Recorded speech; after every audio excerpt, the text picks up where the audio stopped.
Hi all. These are generally conversations between adults after the children have left the table. The language can be spicy and the subjects can get saucy. So if you're ready, this is the Southern Fork. Unscripted kitchen chats and also studio chats with some of the most interesting voices in the culinary South. I'm Stephanie Burt, a food and beverage writer based in Charleston, South Carolina, who travels with her fork to write for a variety of publications, from magazines you might have on your coffee table to the website you love to visit for your favorite recipes. And I'm inviting you to come behind the scenes with me to get to know the people who make this Southern culinary landscape so special. I'm always hungry for the next bite, thirsty for that next sip, and ready for the next conversation. Let's dig in.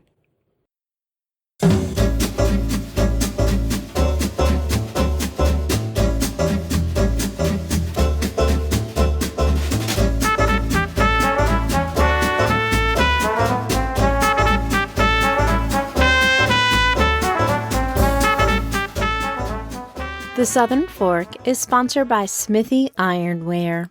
Smithy has been a supporter of this show for so long, you might not realize how much their line of cookware has grown in the past couple of years. In addition to a range of cast iron skillets, including my beloved number 12 skillet, Smithy recently launched a new carbon steel skillet that's hand-forged by blacksmiths on the old Charleston Naval Base. And then there's the new Dutch oven, which is a thing of beauty. Featuring the only fully polished cast iron interior in the industry and a tight-fitting lid with a signature brass knob, it's perfect for braising, roasting, frying, and more. And if you like to get outside this time of year, it's also a welcome addition to any alfresco setup. During these unprecedented times, cooking is a welcome source of constancy and comfort that, however small, makes life a little bit better. Something we could all use an extra helping of right about now. Check out the full line of Smithy Ironware at smithy.com. That's Smithy with an EY.com.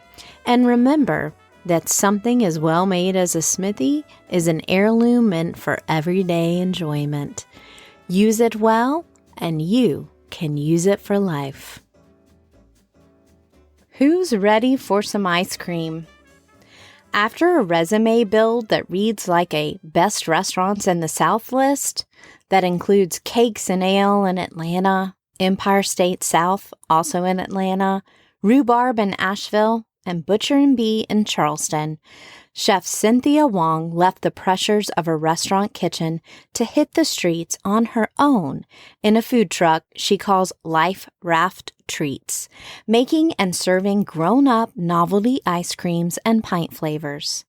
Sweets are Cynthia's artistic medium, and her current crayon box of ice cream perfection garnered her a 6th James Beard nomination in 2019 for Outstanding Pastry Chef. And it was from the inside of this tiny truck.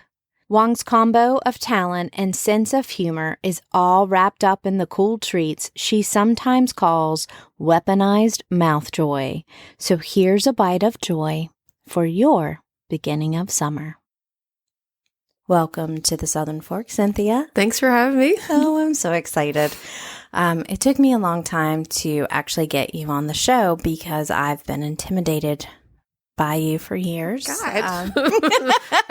I'm just goofy. I just have this kind of grumpy looking face. I'm just a total goofball. So actually, I've known about you because of, your awards and nominations and all the press, all the years in the South, making some of the best desserts that were happening. And when you arrived here in Charleston, I cooked up the great idea to blindfold you. I remember that. It was really very funny. It was awesome. It was a piece for Extra Crispy, and I was trying to figure out what Apple Jacks actually tasted like, because they're not apples. They're definitely not apples. And I was like, bet Cynthia would be able to know the palate And I wouldn't tell her what it was. And she was like, I don't know you. I'm not going to eat something I don't know. I don't know you or the food you're handing me. But it ended up being a lot of fun. Yeah. Yep. It was good. Yeah. It was good. And since then, I guess that's one way to break the ice. Yeah, totally. Yeah. But how long has Life Raft Treats been in a guerrilla fabrication truck now? 2 years this week, actually. Wow. Which I kind of didn't realize because with the shutdown and everything, I've completely lost all sense of time. Utterly. Right. My time management has gotten even worse than it ever was to start because it seems like there's an empty, just endless chasm of time ahead of me somehow. And there isn't really. And my husband said to me this week, he said, this is the second year anniversary, second birthday, whatever, of Life Raft. And I was like, really? Okay. And people said, I said that to some people at the commissary that we work out of, and they said, oh, it's only been 2 years. It seems so much longer than that. And I was like, I feel like it's been about 4 months, honestly. Yeah. I mean, we were talking about it before, when you were building the truck and so like to me, I've been around, I actually have been to guerrilla fabrication a lot and saw the truck being constructed. It's a great, just heads up listeners, it's a great metal shop or fabrication shop here in North Charleston. And they make some of the best like portable food trucks and they did Rodney Scott's rigs and they've done all these pop out pizza and champagne bars. So it's a really great place to go and see what's about to hit the streets. I like that angle you got there. That's awesome. Yeah. I'm like, what's happening over here? There you go. Yeah. So, but with Life Raft Treats, so you've got the commissary kitchen, so you're back out on the road? Yes. We're out once a week at our little lot downtown, which is sort of this beat up lot at the corner of King and UG. And it's kind of part of the charm, sort of. It's just, it's a beat up, crummy lot and come get your ice cream and there it is. Yeah. Yeah. Let's see. How many years have you been a professional pastry chef? About 10 or 11-ish, somewhere around in there. Okay. And what attracted you to it? I always wanted to do it when I was little. If you had asked me when I was just barely able to speak what I wanted to do, I would have said I wanted to be a baker. Wow. Yeah. I don't know if that's a good idea or not. Well, that was me as writing, and here we are. That is awesome, though. Yeah, I mean, it's just kind of like, I think mine was middle school. Yeah. I didn't really think about professions before middle school, probably. Too busy staring at the trees or flipping over rocks. I had a microscope. I was shockingly a super nerd. I don't think that's really changed. I would be like, Mom, let me prick your finger. That's she great. was like, no. She's like, no, it looks like blood under the microscope. I'm like, but I want to see the cells. She's like, you can prick your own finger. It's like, you're right. I'm going to do that now. So in the kitchen, did your parents just kind of let you do? Like any good parents, they didn't want me to. And I'm like that with my kids now. We say cooking is a hobby. You want to be a doctor or a lawyer or this or that and just be a really good cook with a really nice kitchen at your house because it's a hard life. And when you're a kid and these are your aspirations, you don't want your parents to say this to you. You don't want to hear it. Right. You're like, I'm going to be really cool and I'll be too cool for college. I'm going to be a chef and blah, blah, blah. And you get to a certain age and you're like, oh, Mom and Dad were right. I'm really tired. Yeah, it's a physical. It's a hard life. I love it. And when I'm at my kitchen making the ice cream or coming up with ideas, I love it. I love all of it. I'm so happy. But the physical part, it is tough. And I'm a shade older than I think most people in kitchens these days. So, my parents were not very encouraging to start with. But then finally, once I said, I'm going to go do my own thing, they were all for it. And they were like, this is the greatest thing you've ever done.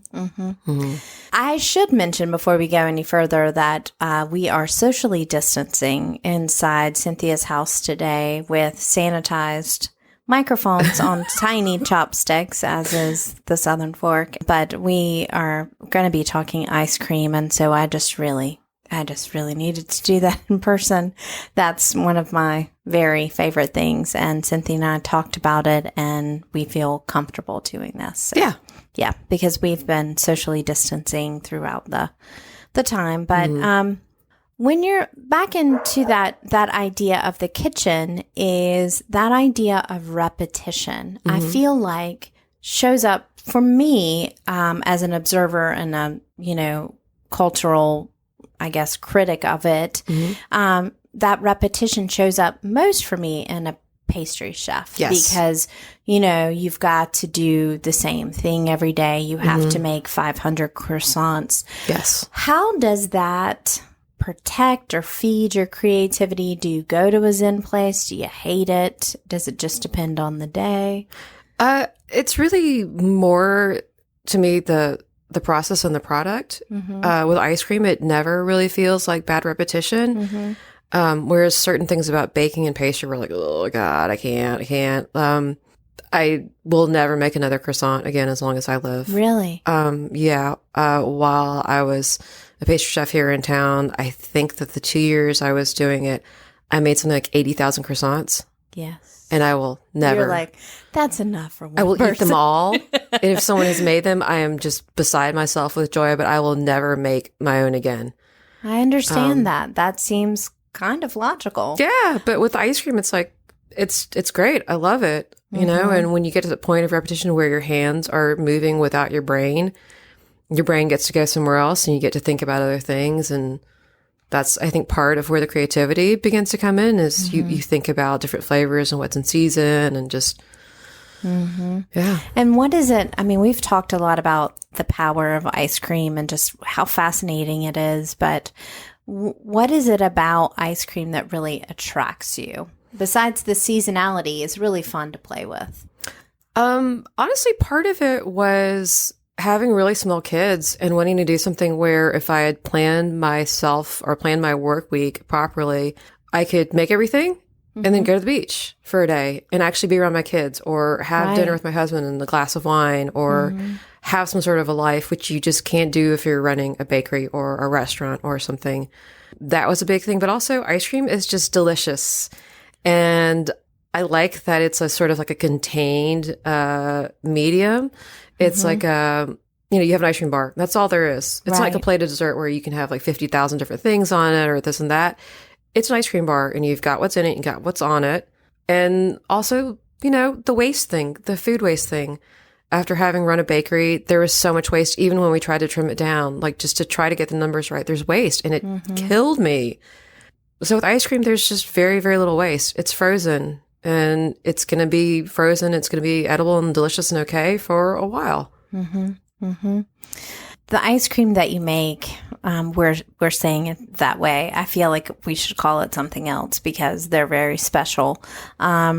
Different flavors and that kind of stuff. But there's a consistency to it. And we've talked about, we talked last year, I was trying to pitch the story that didn't go anywhere, but we had this really interesting conversation about home mixing, that these small tabletop, homemade ice cream things have really become the norm. Like when I was a kid, it was the one with the ice and you would wait for it to the motor to stick. Yes, exactly. The White Mountain or whatever it's called. Yeah, we didn't have the churn one, but now there's one. I think it's a Cuisinart one and it's on the counter and there's, knockoffs and stuff, but the Cuisinart was the first one.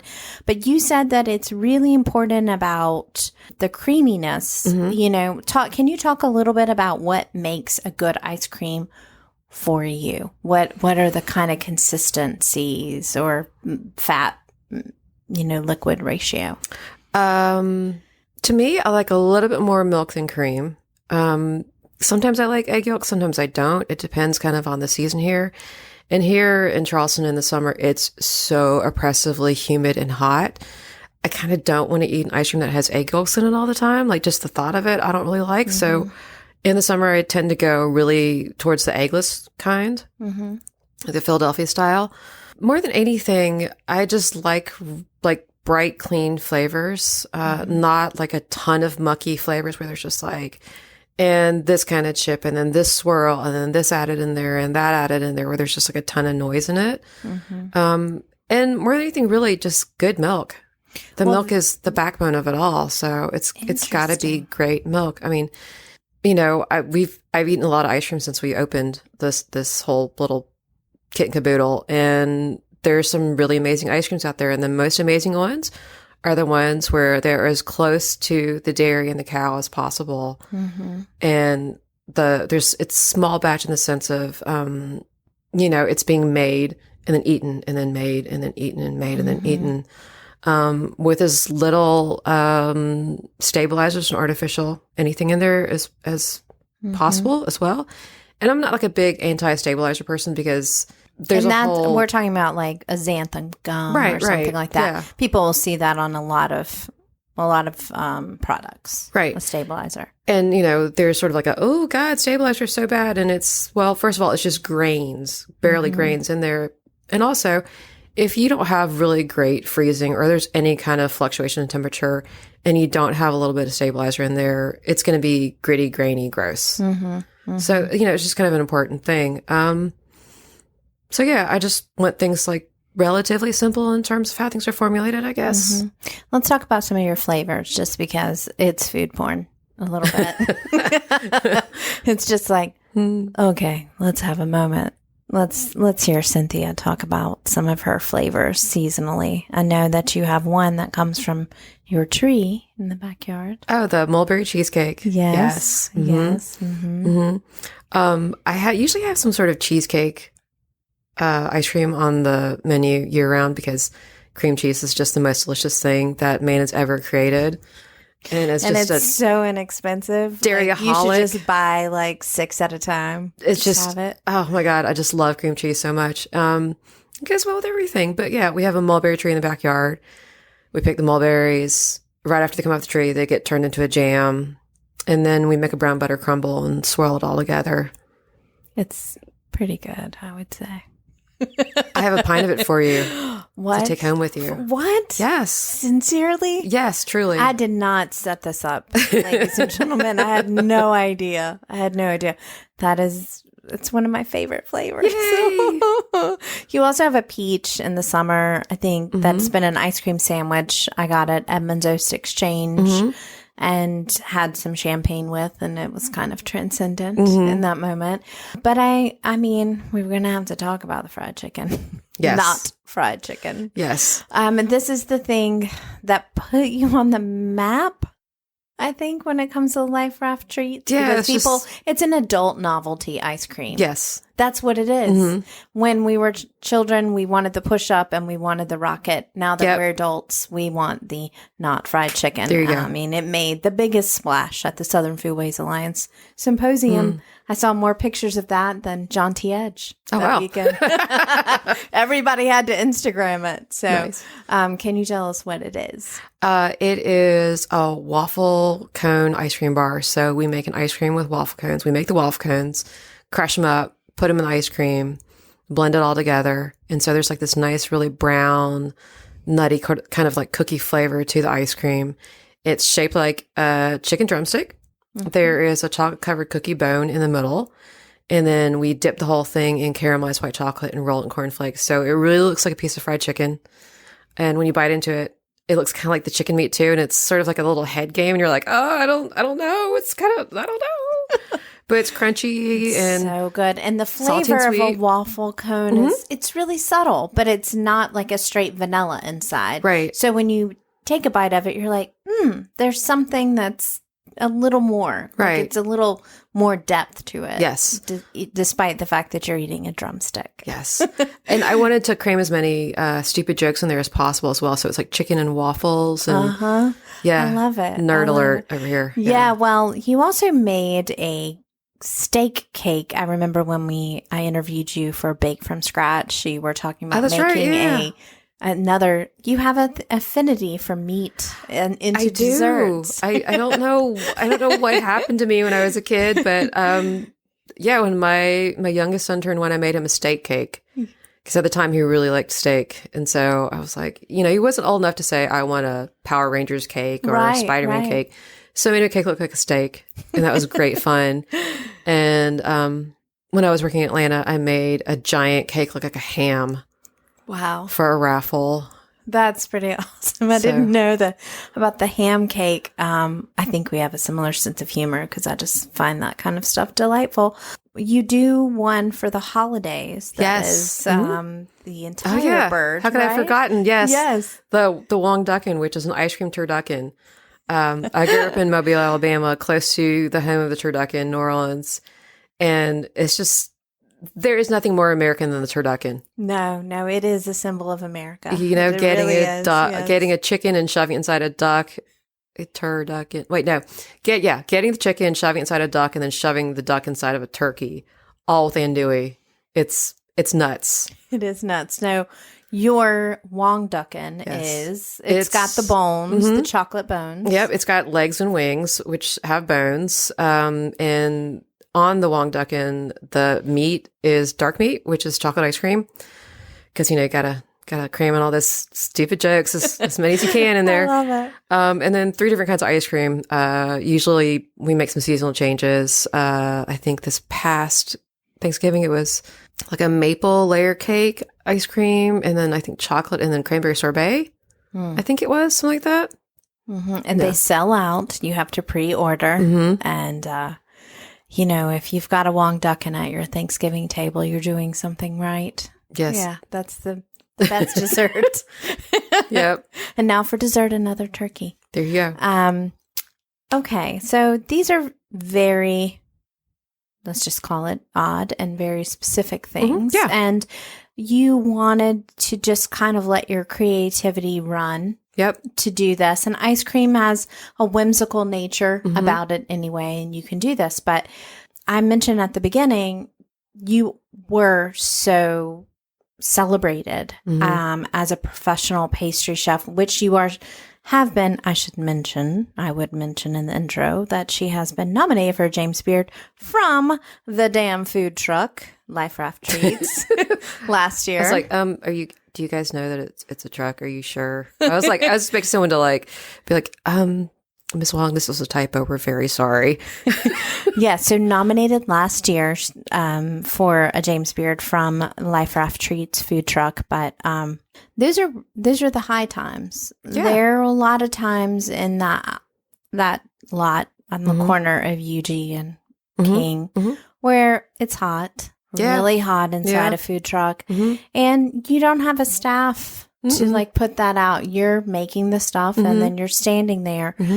How does it feel now making your own way, kind of going independent outside of what I would say the culinary system? It's great. I encourage everyone who loves food and loves cooking, but feels like they're at a dead end to think about it seriously. A big part of me wishes I had done it earlier, but then the rest of me knows that I couldn't have done it earlier because I'm kind of the person that has to get backed into a corner. And I felt like I had backed myself into a corner. I was just very, very tired. I was very, very burnt out. It was just a hard thing to do to have 2 small kids and just leaving the house before the sun was up, coming home as the nanny was putting them in bed. It was just brutal and ridiculous. And it just wasn't what I wanted anymore.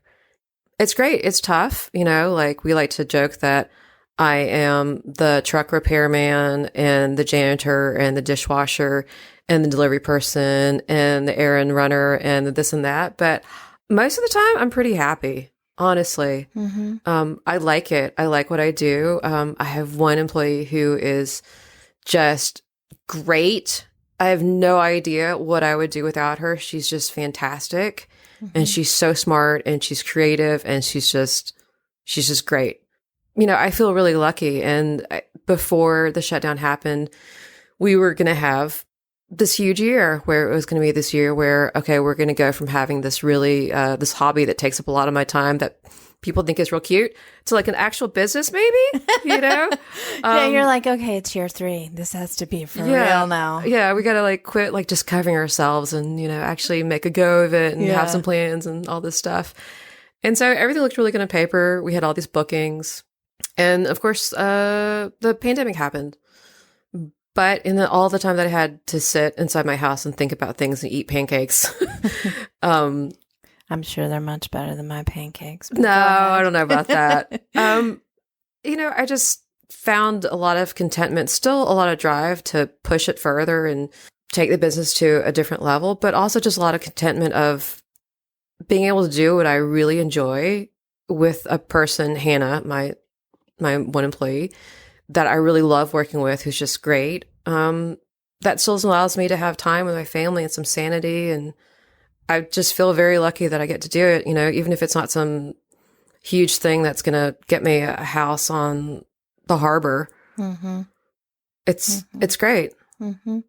And do you feel like your creativity has taken a deep breath here in this new venture versus before when you were feeling burned out? Do you feel ideas bubbling up a lot? Yes. Yeah, for sure. Mm-hmm. Drawing on travels, there's just so much all the time, and it's really great. And it's good to be able to be nimble in that way because it's my own. Mm-hmm. So I can, make something for 2 weeks, and if I don't like it or I don't want to make it anymore, or I feel like there's something else that I want to say, I can change it out. Mm-hmm. Mm-hmm. Yeah.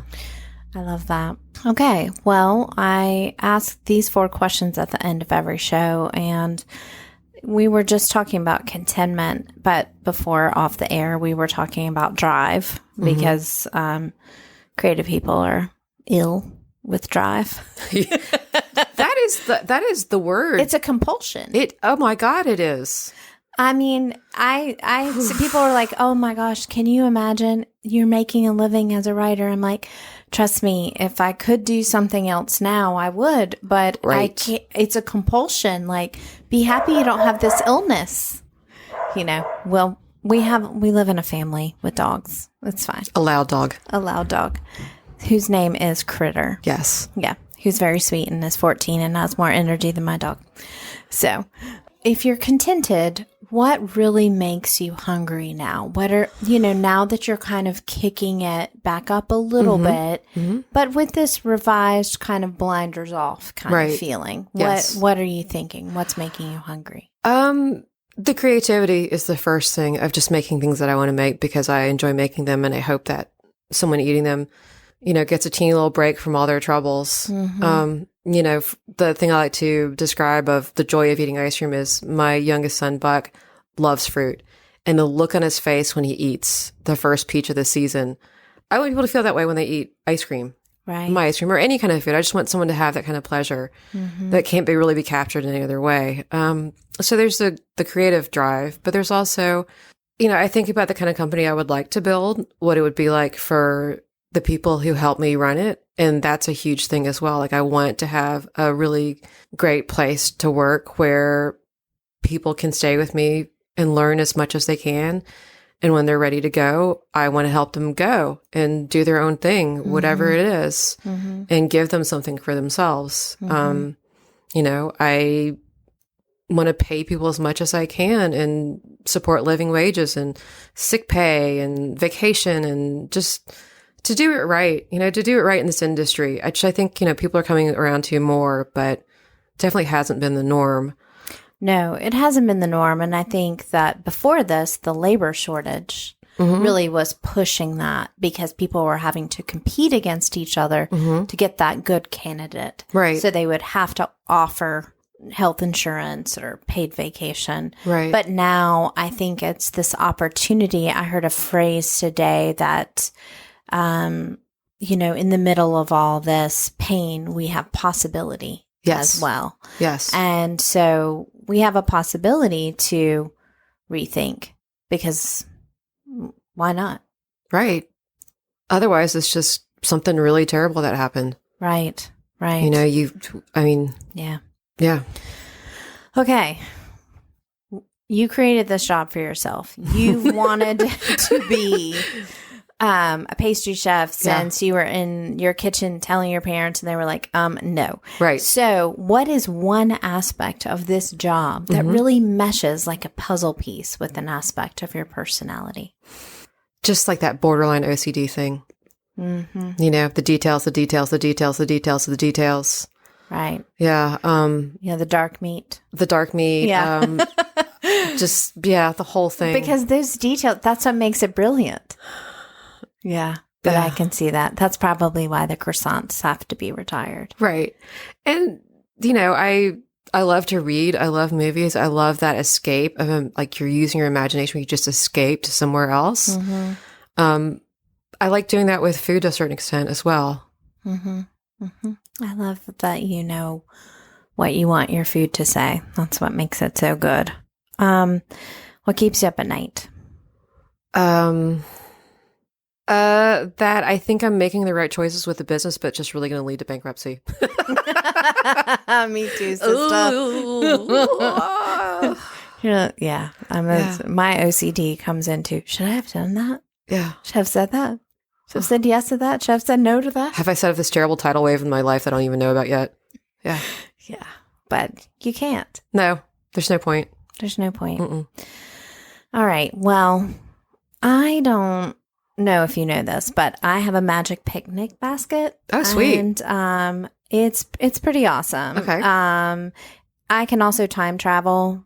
Somehow that doesn't help me see the future or not regret my choices. But that aside, that means that I can conscript anybody to cook anything for you or I go back in time to find that perfect meal.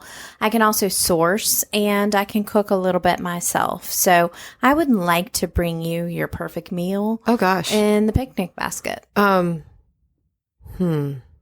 Wow, that's a tough one, man. There's so much, right? Yeah, it doesn't have to go together. Like mine's like layered carbs. In a large cake, like tortilla. Oh. Cinnamon bun. Yum. Yeah. Kind of like that's good. All in there. Yeah.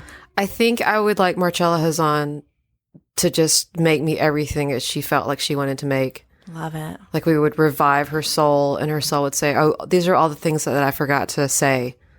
I would eat them all. It would be delicious. Yeah. And you wouldn't get full or bloated. It would just that's part of the magic too. That's wonderful. That is a great, great thing. I know. I maybe should do something with that. Yeah, you should patent that, man. I know. I just give it to my guests. No big deal. That's awesome. Well, if people want to learn more about Cynthia and the Wong Duckin or anything else that comes out of this tiny but mighty food truck called Life Raft Treats, you can go to thesouthernfork.com. I'm going to have images there so you can see the face behind the voice. Also, links so you can keep up with her and where she's going to be as she begins to ramp up her schedule a little bit more as we ease back into whatever it is we are calling normal these days. And please know that she does not just stay in Charleston, but has ice cream, will travel around the country if the price is right. So just heads up, if she has to go to California, it's going to be expensive. So that's true. Yeah. I mean, just for real. I like nice hotels, so yeah. Yeah. And let's trade for wine. Yeah, there you go. Yeah. Oh, yeah, absolutely. Yeah. So thank you so much for letting me come hang out today. Thank you. Yeah, that's awesome. Hello, and welcome to Talking with My Mouth Full. I was thinking about doing something else today to chat about, but honestly, I just had a strawberry pistachio popsicle ice cream pop from Life Raft Treats, and I am just so enraptured by the flavor combination that was in that treat that it just really had me thinking in a different direction. I went to Cynthia's house and I didn't even think about her giving me ice cream, and it was such a nice gift. It's something that I don't usually buy for myself, but I'm not really the one to purchase ice cream for my home freezer. So it was really a decadent treat. And I mean, also today I was getting ready to go out and exercise, and my friend Ryan dropped by and gave me a bunch of kale. And he was trying to get it out of the ground since some bugs were about to get it. And he wanted to go ahead and harvest all of it and knew that I really liked that. Didn't even ask, just brought over a bag of freshly washed kale. which I happen to need because I eat greens every day and I was out. So he saved me a trip to the grocery store. And then my neighbor down the street gave me a bunch of mint a couple weeks ago. And last night I had a friend give me banana bread, and I give people gifts. I'm telling you, food gifts are really great. If you're an adult, isn't it so nice when somebody gives you food? When I was a kid and I would get a gift, for my grandmother that was candy canes or something at Christmas, I'd be like, meh, meh. But as an adult, it's so nice to get a thoughtful gift of food if you like that particular food because, man, you don't have to make it. And I just felt a little kumbaya about it and wanted to share. So anyway, I'll talk to you next time.